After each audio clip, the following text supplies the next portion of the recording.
I was gonna ask you, where do you think this anime is ending? Because I'm so confused. I'm like, I just caught up, so this is all very new to me, right? Like, you saw me catch up with the manga live, so you know for me, like, this just happened 5 seconds ago, but for you guys, it probably happened, like, months ago. I'm asking you, where do you think it's ending? Because I'm like, are we gonna end up, like, how are the animators animating something that happened, like, how are they gonna animate something that happened, like, a month ago?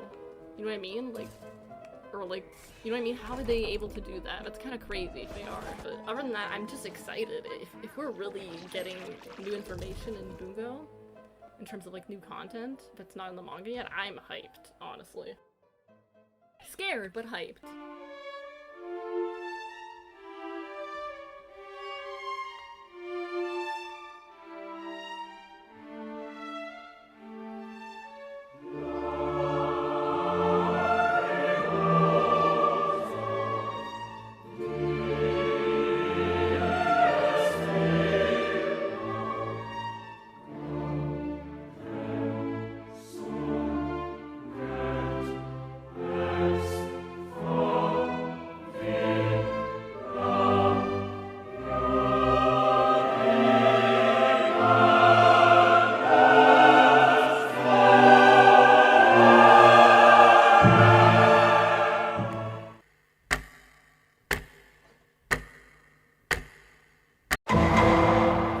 So, what happened? Twilight Goodbye begins where the previous episode left off. Aya attaching the table to a cord and yeeting it off the building in hopes that Brachan could be separated from the sword. Sadly, the table isn't heavy enough. Brachan says to not blame herself, and this is their fate. We then see vampire-controlled military personnel launching missiles for impact in 30 seconds and targeting 30 million cities across the earth. A classic world-ending scenario you might see in an action film. Akutagawa dramatically lifts Atsushi using his coat's tendrils, which is likely the most BDSM we'll get on screen of these two. Akutagawa opens his jaw to take a bite out of that delicious were-tiger neck. It cuts to black, so we don't know yet if Atsushi's actually been bitten. Aya questions why things turned out this way. Brachan says it's simply a lack of weight, not courage or her ability. He reassures she did nothing wrong, being far more supportive than her abusive dad ever was. Aya says she's a hero of justice and is a complete fucking badass girl bossing her way to victory by jumping off a building and onto the table to add enough weight to pull out the sword. We love to see it. Good for her. Cinematic slow-mo scene ensues where Aya is falling down from the tower. Episode title appears. OST music plays, and we're back with Fukuzawa opening his eyes on the ground while Fukuchi commands his vampire-controlled troops using one order. Fukuzawa internally decides there's a slight opening and a weakness that only I know. Fukuzawa finally pulls the bloodlust from within himself to kill his old friend. He manages to slash him on the arm, but Fukuchi pulls his sword out and stabs him in the chest. We get a continuation of a cinematic slow-mo while Aya falls, and we cut to everyone from the ADA side struggling, Fukuzawa coughing up blood, Akutagawa biting into Atsushi's neck and slow-mo, giving shippers more fuel to write vampire Akutagawa fics. And we finally see Fukuchi fully stabbing Fukuzawa through his chest shoulder area. It looks like it's through the heart, but I'm pretty sure it's his shoulder. Fukuzawa does a pro gamer move and predicts that Fukuchi would break his dagger with his foot and spins using Fukuchi's own sword still in his back to slash Fukuchi's neck. He goes full metal, folks. Fukuzawa grabs one order and commands all units to seize their attack. Fyodor walks out of prison like he didn't just battle to the death with Dazai. Nikolai, the quirky little freak, praises him for making it out first. Fyodor gets down to business. Let's get down to business. Demanding the antidote. Nikolai closes a case on him before he can grab it and asks how Fyodor communicated with the outside world, which has been a mystery to us this entire time. Fyodor reveals he had security personnel secretly being vampires without anyone else's knowledge. Nikolai hands him the antidote. Fyodor grabs the case but doesn't immediately take the antidote, puzzling Nikolai. Fyodor says he's going to take it in the helicopter. As he grabs it for the door handle, Fyodor contemplates that one injury Dazai managed to land on him, seeming to be amazed by the fact he had been harmed by Dazai, and alluding to a greater foe he had in the past that we do not know the name of. Fyodor thinks this slight injury cost Dazai's life, and that in the end Dazai didn't amount to much. Fyodor announces he can't pilot the helicopter of his injuries and orders a vampire to pilot for him. Nikolai asks about Sigma. Fyodor says he was brave and that he'll never wake up again, which is super fucking vague and embedding on the fact that he's probably still alive. Nikolai asks what he'll do once he's out of here. Fyodor says he's gonna erase Nikolai because he tried to kill him, basically threatening his life. Nikolai, who will probably love anything Fyodor ever does to him, claims he likes it, and it's the beginning of a new game. Truly serving us some allies to enemies content we love to to see it. The case with the antidote falls out of nowhere, and Nikolai scolds him for handling the antidote so carelessly, and when he looks up, is shocked to find Fyodor coughing up blood because the vampire piloting the helicopter has stabbed him through the chest with a pipe. Dazai reveals himself stepping out from the prison in the most dramatic-ass fashion ever, claiming Fyodor can't kill him. Aya is alive because Bratchan can control vampires now and had a Fukuzawa catch her when she fell. He kneels to Aya and says he's her knight. Troops around the world surrender due to Fukuzawa's order. The missiles are disabled. Atsushi, for some reason, is not a vampire despite being bitten, and wakes up when Rampo clamps over his nose. Rampo proceeds to pass out in the most comedic timing possible. After Bratchan took back his special ability, Dazai explains to Fyodor that Rampo negotiated with Bratchan and had him control the vampire in the helicopter. We will ignore the plot hole as to how Dazai managed to know that Bratchan was in control. Yes, Dazai can send info to Ongo using his heart rate, but he cannot receive info from Ongo. So he somehow managed to predict that Bratchan would be released from the sword and that Rampo would negotiate. Dazai himself said it's not something he planned ahead of time, so he was literally banking on something that might not even happen. It's then revealed that Chuuya was faking being a vampire, taking out his Spirit Halloween contacts to show us his beautiful blue eyes. Dazai wasn't fully shot in the head because of Chuuya's ability. Fukuzawa does his most flawless strike of his sword in his entire life and only realizes too late by Fukuchi's expression he's made a mistake. Fukuchi wasn't even attacking him and had Poe's book that he'd stolen in his hands, and it flips open to take both of them into Poe's novel. We see Chuuya struggle to take out his tiny fangies that Mori glued in. Dazai said it was all an act, and I gotta say Chuuya and Dazai should be nominated for an Oscar because damn, that was convincing. What the hell? Apparently Dazai was only able to leave the elevator alive because of Chuuya's gravity manipulation. The bullet stopped at his skull, and it's a trick they used to do all the time, making me wonder if Dazai purposely put himself in danger just for Chuuya to practice his gravity manipulation when they were kids. Dazai's drowning tactic was apparently to distract Fyodor from his actual goal, wounding Fyodor's hand and leaving him no choice but to rely on the vampire to get into the cockpit. I guess Dazai banked on the fact Fyodor would not ask Nikolai for help in piloting the helicopter and relied on the vampire. The vampire flies the helicopter into the prison, exploding Fyodor and itself in it, giving us the most underwhelming supposed death scene in Bungou Stray Dogs history. Did Jet just die? You know, it was really unclear. We evade into Poe's novel universe where Fukuzawa and Fukuchi have a final heart-to-heart while watching their younger selves. Fukuzawa admits that Fukuchi wins. Fukuchi reveals the UN is going to vote in favor for an amendment in the legislation that won't allow something like this to happen again by creating a command structure formed that overrides the command of each nation's militaries to prevent incidents like today. The commander-in-chief will hold the one order. A person will hold command not to dominate but to create peace and rid the world of war, according to Fukuchi. Kunikita and Tanizaki wake up from the supposed death devices that weren't actually death devices, apparently, since the guy we thought was a villain wasn't villainous all along. Okay. Fukuchi claims he received a message through his sword. There will be a world war in 36 years that to be caused by a multinational conflict. Weapons of mass destruction will take 210 million lives in total. Dazai congratulates Nikolai because Fyodor is dead, which is what Dazai thinks Nikolai truly wanted. Nikolai contradicts himself, saying he did, that he didn't want this to happen. Nikolai says Fyodor was correct all along and he fought to lose himself. He sits there caressing Fyodor's hand to his face longingly. Chuuya asked what happened to Dazai's usual snark because he's so serious in this moment, and Dazai says not today, and then he's got the antidote. Fukuzawa's logic is that by creating a collective world, he will rid the world of war since no one can oppose one another. He ironically had to create this so-called peace by killing a bunch of people. The show pulls at your heartstrings by showing a past moment between baby Fukuzawa and Fukuchi. They bicker over what happened back then, like no time has passed at all. Fukuchi says after using one order and creating this one army, the page will take effect, reality will be amended, and no one would question the need to unify humanity, and war, according to Fukuchi, will cease to exist. Fukuzawa says it will just create a dictatorship of one person if war is gone, and that power will corrupt the person. Fukuchi then reveals that one order was always supposed to respond to Fukuzawa's voice, and Fukuchi wanted Fukuzawa to take command and stop the terrorist plot, being the new leader of army of mankind. Apparently, this entire proposal to fight for peace was Fyodor's idea. Fukuzawa argues that Fyodor is evil, and Fukuchi says that's why he left him in prison, so he couldn't meddle in the plot from the other side of the planet, which honestly is underestimating Fyodor. How does this man not question Fyodor's motives with this plan? Why would he support it so easily if it didn't cause some sort of problem for the world? That's suspicious.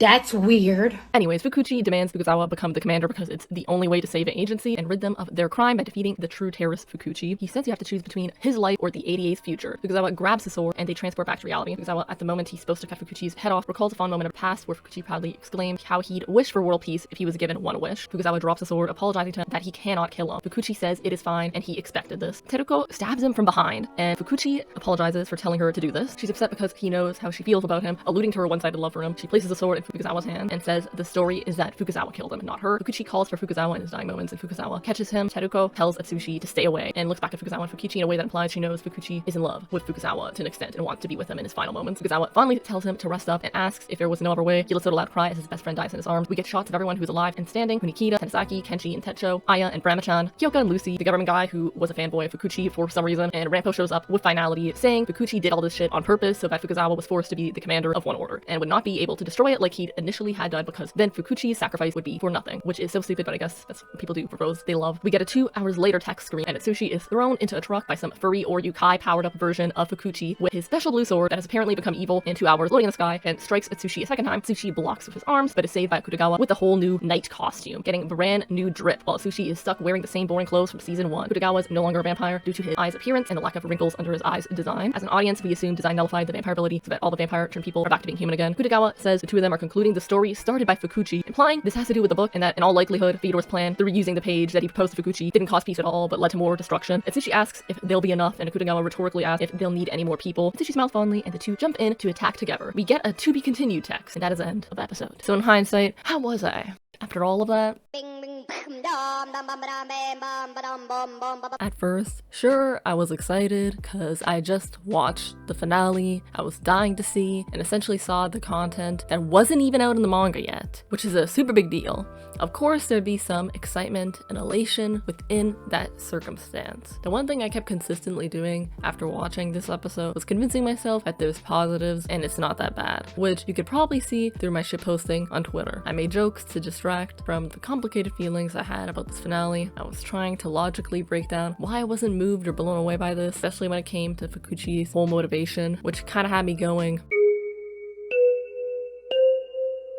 because I'm supposed to be surprised by this reasoning. This is a big twist Atsushi freaked out over. After sitting in my feelings, as in I legitimately sat at my desk and thought critically for more than a minute about what I just watched, I came to this conclusion. Yeah, they had us the first half, I'm not gonna lie. This meme summarized my thoughts perfectly. They truly had us in the first half. If you go back to my summary, you might notice there's a specific moment where the entire episode starts to go downhill. And what I mean by downhill is that it becomes underwhelming for a finale. I've been on the edge of my seat to see. Everything is going alright up till this point. It's after Dazai is revealed to be alive, which is a whole other can of worms I'm not going to get into here. And most importantly, Fukuchi reveals why the hell he did all this, was where the episode sort of begins to fall flat. Did all this for peace and to stop a predicted world war from happening. That kind of just had me going, alright, I'm a head out meme, like that whole energy. I think because I recently caught up with a manga, talked about it during the live stream, and worked myself up too much that we were getting a bad ending for the ADA. Since the finale episode name was Twilight Goodbye, my expectations were extremely high for this finale episode. All of those reasonings. I just worked myself up a lot for this finale episode. I hoped there'd be more consequences and genuinely thought something super compelling would happen. Those expectations were so grand that this finale felt incredibly underwhelming in a way I hadn't anticipated. Since this video has been pretty negative so far, I'm gonna rapid fire mention what I liked from this episode, so this isn't a completely negative review, because not everything was bad.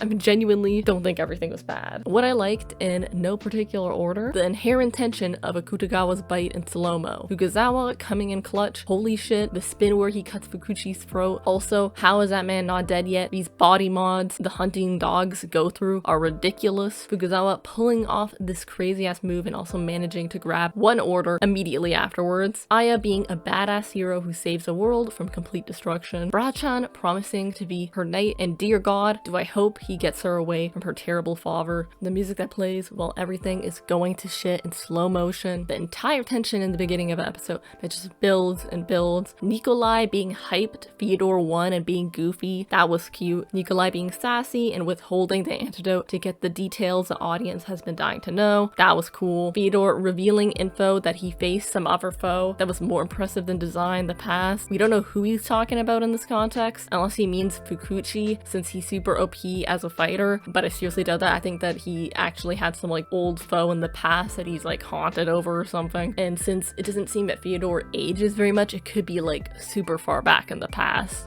Fyodor is starting a war with Nikolai and saying he wants to kill him, which was very in character for Fyodor, the absolute menace that he is. They can have that whole enemies that are swearing to kill each other dynamic and like fight to see who kills lover the fastest or whatever. Rampo plugging at Sushi's nose to wake him up and then immediately passing out because of all the work he did. Hilarious. Fukuzawa doing the most flawless strike of his life. Fukuzawa's anguish at Fukuchi's death, and Teruko tells Sushi to not come near the two of them. And I hate to admit it, but the young version of the two of them being wholesome made me sad, but I was mainly sad for Fukuzawa, not Fukuchi, who I think we were supposed to be sympathetic towards, but I was mainly just worried about Fukuzawa and the anguish she was going through. Knight in shining armor Fukuzawa next? Are they role-playing? Why does Atsushi not get a cool costume upgrade? My man's still in a pair of pants that don't fit his legs and looking like a werewolf Spirit Halloween costume. Like, get Atsushi a new outfit. If Fukuzawa gets a new drip, please let Atsushi get a new drip at some point. He totally deserves it. Fukuzawa looks great. I love Knight in shining armor Fukuzawa. Totally plays into the fact that he is still keeping his promise to Atsushi and not killing anyone. We love to see it. And now he is metaphorically become a sort of that knight that is protecting others rather than someone who is killing others, which is great for Fukuzawa's development. And that's all. That's what I like about this episode. Let's go over the main issues,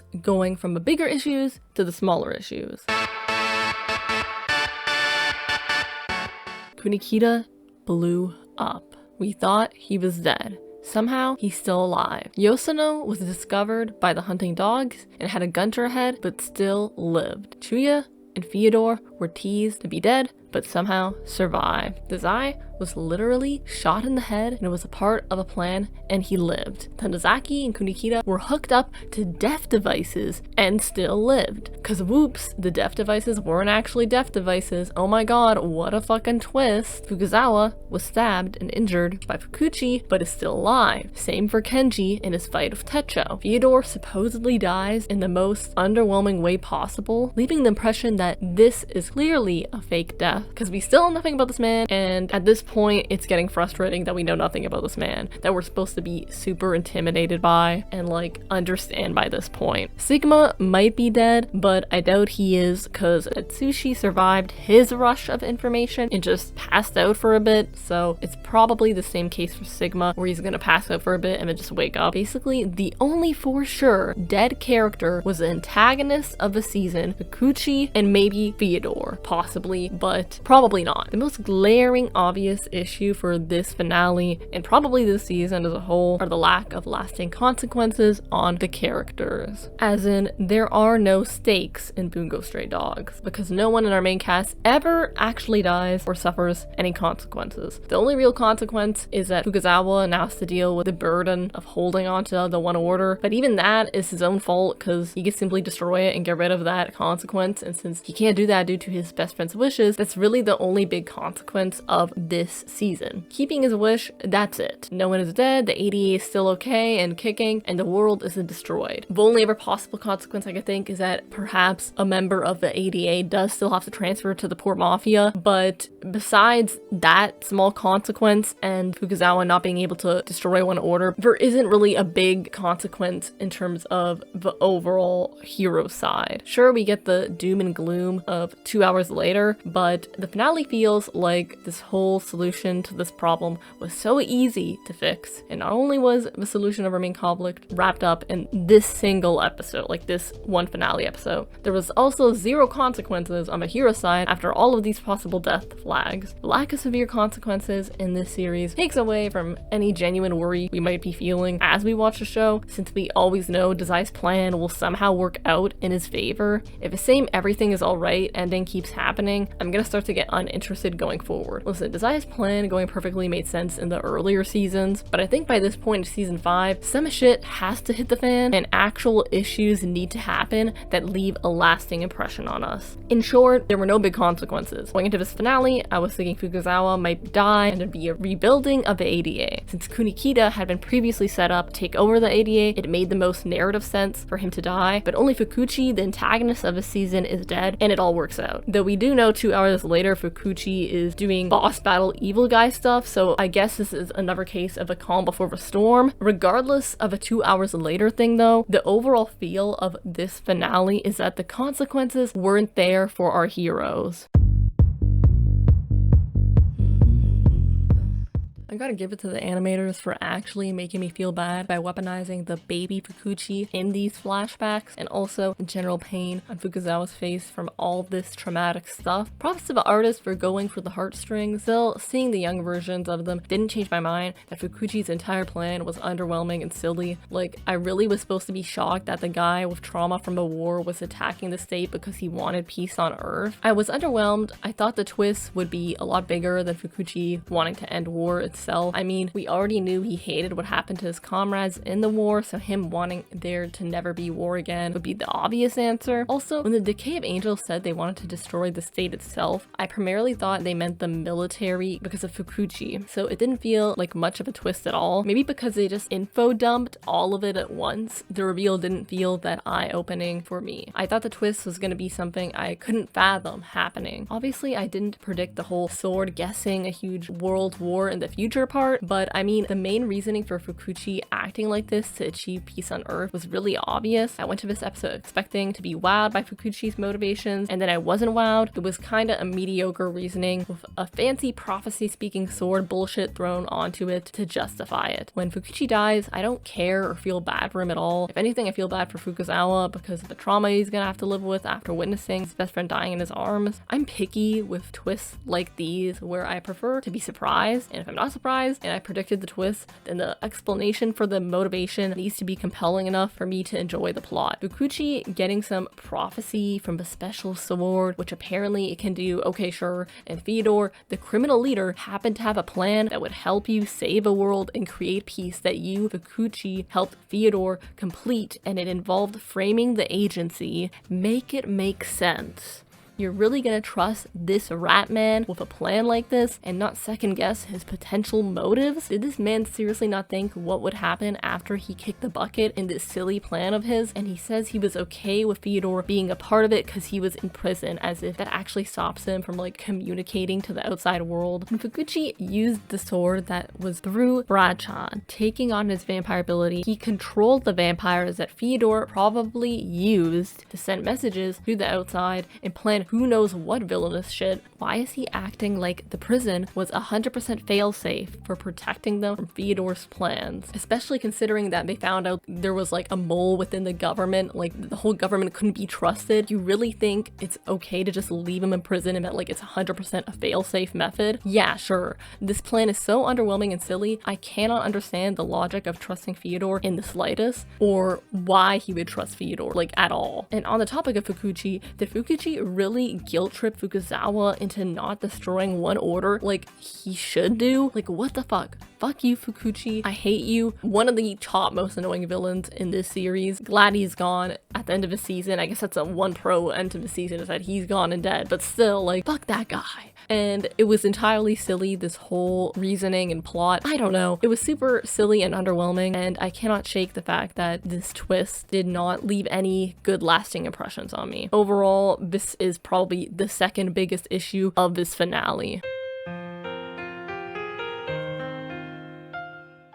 Am I a Sokuku simp who will literally take any scraps of interaction we're given, like a pigeon pecking at litter in the parking lot of a fast food joint? Yes. Yes, I am. Did I laugh at Chuuya trying to get out his fangs? Yeah, I did. Do I also have a capability to question all of this in hindsight? Yeah, I do. And that's what happened. I had a brief hee haha moment, but then once that dopamine shot from seeing Chuuya do anything was gone, well, what was I left with? No development, no changes to the status quo. Chuuya was relegated to background last-minute support once again, with a few lines while Dazai does most of the chatting with Fyodor. What the hell? Chuuya didn't say one direct thing to Fyodor at all. This was a repeat of Chuuya in the helicopter, except they dressed up this whole situation with the added bonus of the fact we now know Chuuya can act exceptionally well with Dazai. Like my Twitter post said, give them an Oscar. Okay, I guess that's nice info that we know they can act, but not something of substance that deepens or develops their relationship. And before anyone says I have shipper goggles on for wanting this, I'm not even arguing this shipping wise. I literally want Chuuya to have his own character development development and the current plot. If you watch my Chuuya effect video, you know what I'm talking about. A Chuuya versus Fyodor situation or interaction would have been compelling and made sense due to everything that was built up throughout this season. I can give you alternative options that would have pushed more character development for Chuuya in this section, okay? Option number 1, Dazai dies, which I know would be hard to believe, but like, let's say Bungou Stray Dogs does take risks and they actually kill off a character. So Dazai dies, he's dead, he's donezo, he's gone, okay? And Chuuya, when he wakes up from his vampirism, is horrified by what he's done and vows to get revenge on Fyodor. Either he catches up to Fyodor somehow, or we end the season on him vowing to kill Fyodor. Since Chuuya is a part of a poor mafia, him like vowing to kill someone isn't out of character. He has probably killed many people in the past. So that is a possibility. Maybe we get a Nikolai, Chuuya, and Sigma team up if they all want revenge on Fyodor. It would have been very interesting, okay? That is one possibility. Or option 2, which I think I'm more leaning towards, because even though Dazai dying would have been a great, you know, like consequence or stakes for the heroes, I also at the same time do not want Dazai to die. So if we don't want Dazai to die, but we still want character development, there is a way to go about that. And this is how we could do it. Dazai is alive, but has no idea that Chuuya is faking being a vampire. Therefore, he genuinely believes he tried to kill Chuuya, and his last words to Chuuya actually came from the heart, because Chuuya lives through the drowning. We can only get confirmation that Dazai might not know all of Chuuya's capabilities because he managed to escape from the drowning situation, and Dazai actually does not know how Sigma and him can make it out of this entire situation. When Fyodor does the whole Uno reverse card on them and tries to drown them, it could be actually Dazai panicking and adapting to that situation very quickly, because he didn't expect Chuuya to be able to live through that, okay? Are you keeping up with me? He quickly adapts and manages to get them to survive the whole elevator scenario, but as a result, he sacrifices himself to save Sigma, who is the key to gaining information on Fyodor to save the agency by understanding their plan. This makes Dazai's sacrifice genuine rather than fake. Dazai, since he's super smart, manages to survive falling in the elevator and only breaks both his legs, leaving him immobile and helpless to Chuuya. Then, as we know, Chuuya is ordered to kill Dazai, and Dazai, thinking this is his actual end, says something he'd always want to say to Chuuya. Just as this happens, he notices that Chuuya gives a secret non-verbal signal from their partnership days that means play dead. Dazai pretends to be dead, and Chuuya waits till Fyodor leaves before he tells Dazai to stop pretending already. Then, since Dazai is immobile, he's forced to listen to Chuuya speak his mind for once, and Dazai has to convince him to help him get the antidote despite trying to kill him, promising that he'll talk to Chuuya afterwards. You see what I mean? Asagiri didn't necessarily have to kill Dazai to give it to development. Dazai could have just been genuinely blindsided by the turn of events for both Chuuya and himself to have more interesting scenes together, rather than a repeat of what has happened previously for them. But for some reason, Dazai just can't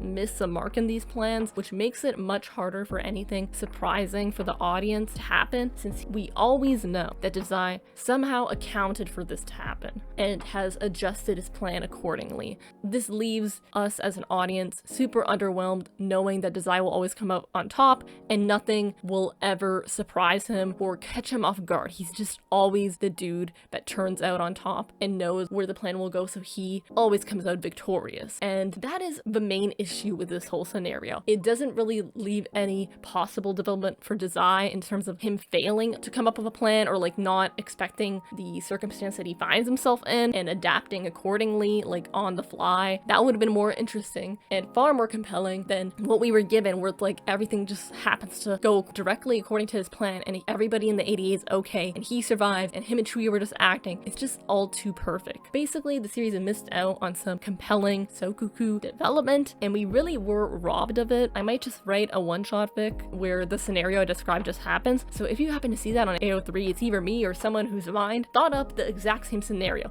which means it doesn't take that much like thinking skills to come up with these possible options, okay? It is easily possible to come up with this narrative just being a fan. Like, the likelihood of me clicking on AO3 and finding a fanfic where that exact scenario happens is entirely possible, because it's a totally plausible turn of events that could have happened. And I wouldn't be surprised if someone on AO3 already wrote up an alternative ending exactly like what I just described. I did not think my Chuuya effect video from 2021 would have relevance in 2023, but here we are, guys. Hey, look at us. Look at us, huh? Who would have thought?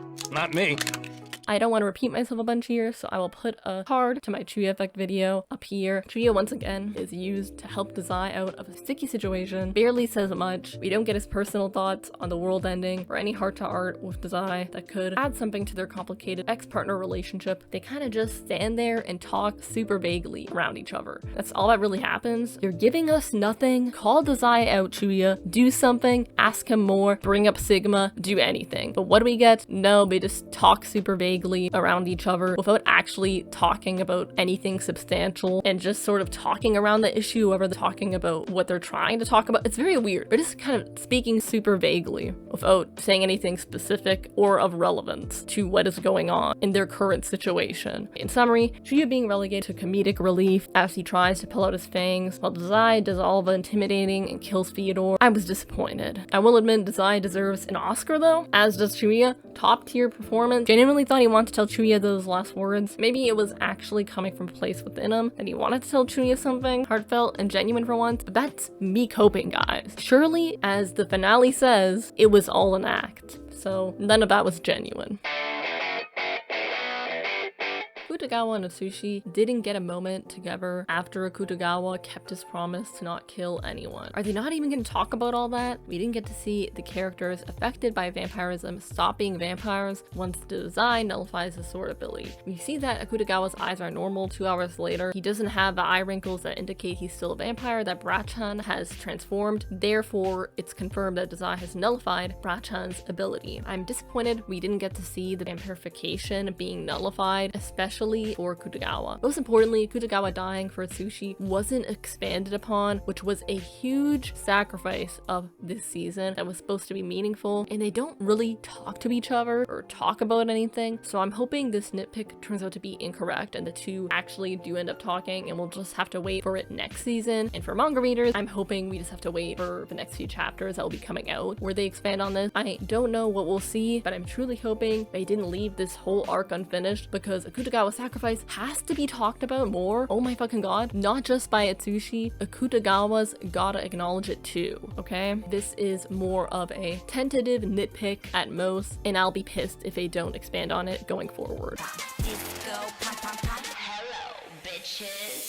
This isn't really an issue I had personally, but I thought I'd go over both sides to this argument because I kind of agree a bit with each opinion and don't know really where I fall on this spectrum of criticism for the finale and for the anime as a whole and the manga as a whole. I think a lot of fans of Dazai and Bungou Stray Dogs as a whole were disappointed that Dazai wasn't developed from previous seasons. He's kind of just doing the same thing where he comes up with a plan, uses people to get it done, saves the ADA, but doesn't really reflect or be vulnerable anyone in the show. There's hints here and there, but there isn't really anything substantial that sticks. It's almost like they're teasing us there's a more emotionally vulnerable side to Dazai, and then backtrack and go, lol, nope, Dazai is just Dazai. He's a trolling asshole. That's a super genius who will always come in clutch for the ADA because that is what he cares about. He wants to keep this place he now calls home, the ADA, on the good side in honor of what Oda told him to do as he died. This season, we were seeing more progress with Dazai's changing character since he puts himself in danger to help out Sigma multiple times, but once it's revealed that everything was part of a plan, he didn't get hurt in the elevator at all, it cheapens the sacrifice he made since he wasn't taking any risk at all besides trusting Chuuya to use his gravity ability, which Chuuya is extremely competent at doing. He's never shown to struggle manipulating gravity ever in this show, so it's not much of a risk at all. Now, to an extent, I see where people who are annoyed are coming from. I'm always getting tired of a whole situation where they tease Dazai being emotional while delivering no emotional vulnerability at all, and overall I agree with this complaint and just wish the show took Dazai's interpersonal relationships more seriously like the story did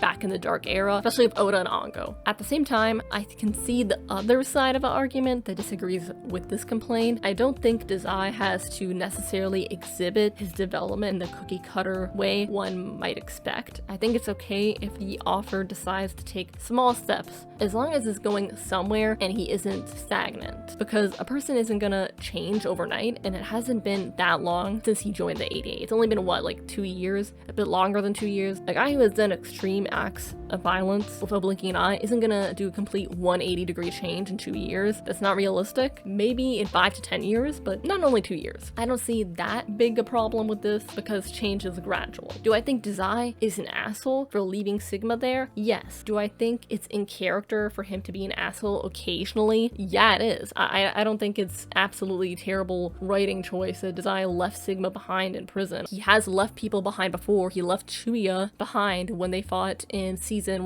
2 against the Lovecraft incident. Chuuya had just passed out, and he he took care of him. He wiped his face. He folded his clothes, but he literally just left him there in the middle of a forest. He left him there at that site where the guild could have possibly showed up and taken him and I don't know, hurt him in some way. He just left him there, completely passed out on his own. So it's in character for Dazai to just, I don't know, do the bare minimum and just leave someone behind. He's done it before. So yes, I do want him to change, but I do think it is progress that he is, putting himself in harm's way in terms of what he did with the elevator thing. At least I would have said that if it wasn't, all a part of a plan, and Chuuya was the fail-safe where it's he could control gravity, so he wasn't even in danger of being injured. So I would have said, this is good progress, because oh, he's showing he is able to put himself in danger to save others, even a person who isn't a part of the ADA, because Sigma isn't even a part of the ADA. So technically he barely knows this guy and should probably not care that much about him, because it's he just met him today. He doesn't know anything about this dude. So realistically he wouldn't be doing all this, but he did.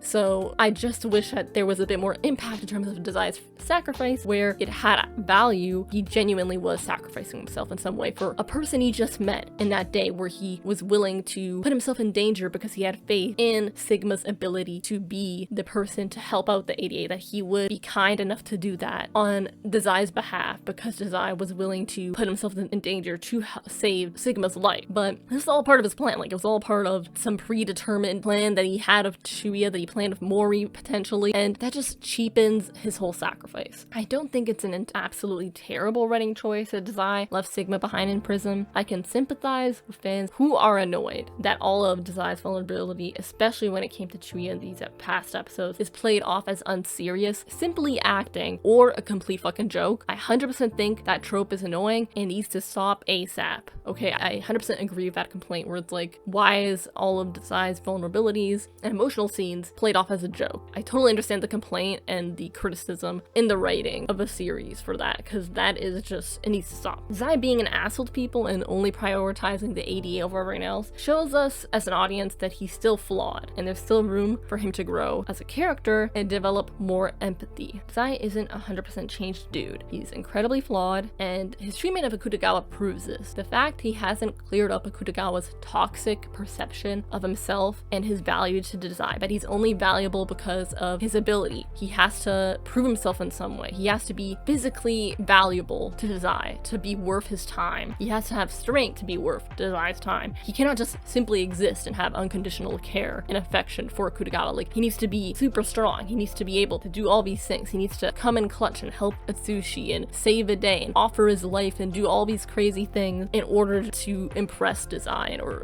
be valuable to him and prove him to be allowed to live, basically. This is his whole reason for being, and it's that's all he's living for. And I'm that is toxic as fuck, and Dazai just hasn't corrected him in his mindset that he has to prove himself. He hasn't sat down with him and been told him that he doesn't need to keep proving himself in this way. He's allowing him to latch onto this perception that he needs Dazai's approval to exist. He just keeps allowing Akutagawa to believe that he needs his approval without correcting him in any way, shape, or form. So that is messed up. Dazai is a flawed character and a flawed mentor. That isn't something a good mentor would do, okay?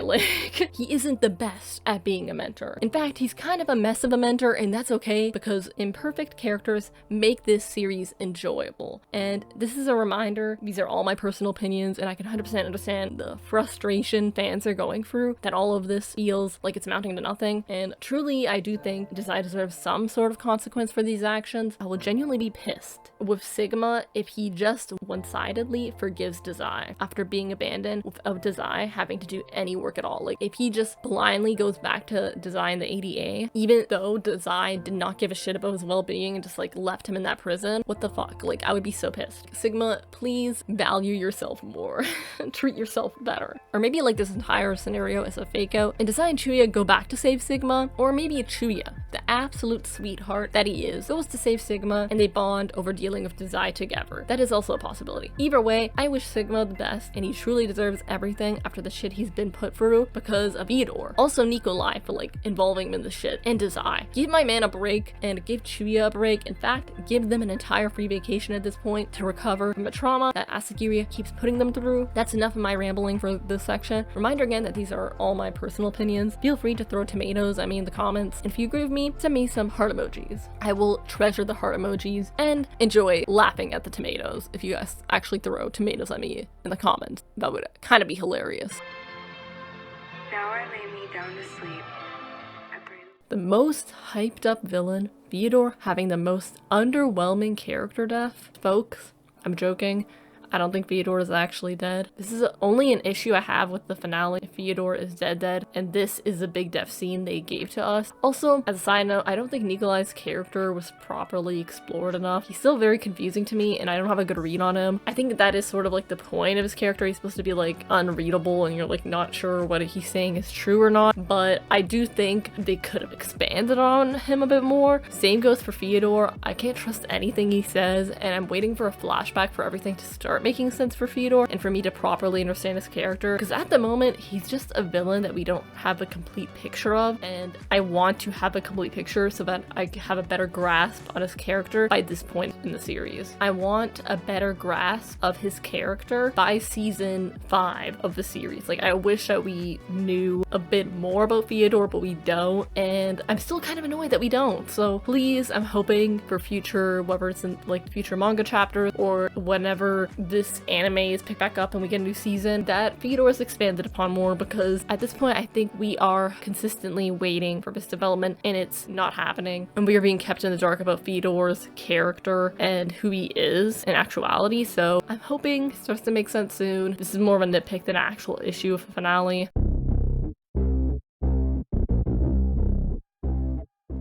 Unanswered questions after the finale. Will Sigma recover? Fyodor said he'd never wake up from it, but now that Fyodor is dead, would his ability have no effect on Sigma anymore? Thus he'd wake up? Or is it the case where it's similar to Atsushi, where he just would have naturally waked up anyways because it's only a temporary information overload? But because it's unlikely that Fyodor is dead, then maybe his ability did kill Sigma, or perhaps if Fyodor can control his ability, maybe he touched him but didn't kill Sigma, like he chose not to use his ability and only caused Sigma to pass out because of the overload of information, similar to what Atsushi experienced previously when he was given information from Sigma using his ability. We don't know Fyodor's ability, so we cannot know whether or not it's possible for Sigma to survive his touch. Like, we don't know if Fyodor can control when it's activated. We don't know if he would potentially allow him to live, but the way he spoke kind of implied that he did kill him and that he'd never wake up. So it is assumed to an audience that he touched him with the intent to kill,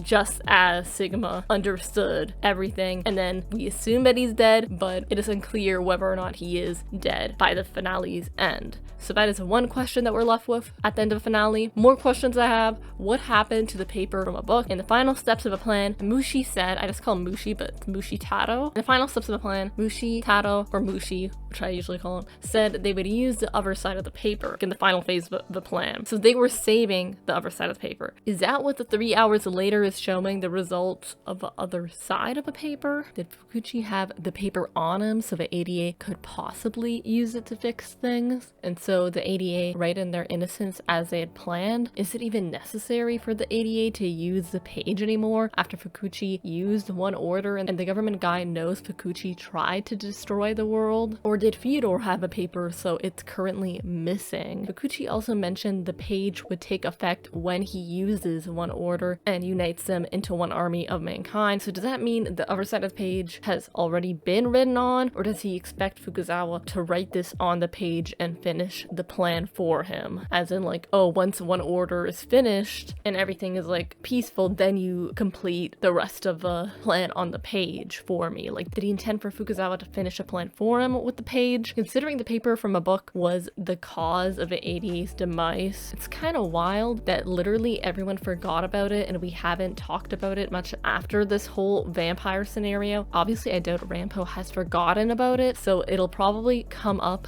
in the following manga chapters, but still, it is a lingering question on our minds at the end of a season. I really think the page probably has a lot to do with this whole 3 hours later thing that's happening. Either it's a page that they intended to use, or it's the full book as a whole that has caused this. Who knows at this point? And the most obvious question is, what the hell is Fyodor's intentions and plans for orchestrating all of this? My theory is that he messed up the timeline by doing all of this and perhaps sped up the end of a world in the process. This kind of reminds me of Link Click, where if you mess with the way certain things happen in the past, it will cause issues in the present. With all of this book-altering reality shit going on, I wouldn't be surprised if it's caused a chain of events that have created a worse world-ending scenario than before. And if this is the case, wow, Fukuchi, you really did all that and made things worse. Thanks, bro. Really appreciate it. The finale episode had a good start and was underwhelming by the middle of it, and overall made me have mixed feelings about this season. There was some stuff I loved and some stuff I didn't. Overall, I think this season was enjoyable, since up to this point I was having like the time of my life each episode, and I was so excited tuning in for every single episode. I had so much fun watching it every week, more so than the previous season. I just think this season's finale missed the mark. The only complaints I would have about this season in terms of adapting the manga would be the main issue of how the anime glosses over emotional important moments or emotionally significant expressions on the characters. I mentioned in one live stream that Rampo's emotions were not nailed in one scene, and then the most obvious example in the instance where this season fails the most is in the case of Fukuzawa, where the depth of his emotions is not conveyed in the anime version. But if you go back to read the manga version, you would understand how much Fukuzawa's sacrifice means for his entire character arc and also for Shinsokuku as a whole and their entire relationship. So I definitely recommend anime onlys to at least read the Shinsokuku fight against Fukuchi, because the anime did not deliver at all, and I think that you would be missing out on the complexity of a relationship otherwise. As for the finale, I just think this season's finale missed the mark after I built up all those high expectations. How did you all enjoy the finale? Did you love it? Hate it? Let me know your thoughts on the finale down below, and feel free to disagree, because even if we disagree on what we enjoyed this season, I still love to read people's genuine thoughts on shows they're passionate about. We all have different opinions, and that's okay, as long as we respect each other and know that we don't all have to agree on every single opinion we have in this series. And hell, maybe this review of mine has changed your thoughts on the finale. Who knows? Also, in other news, I made an Insta. Check it out if you're interested, though I've only made one cosplay post on there. I'm just a silly little nerd on the internet anyways, and word vomiting my opinions on YouTube. Thanks for the support, and I'll hear from you all in my next video. Bye bye!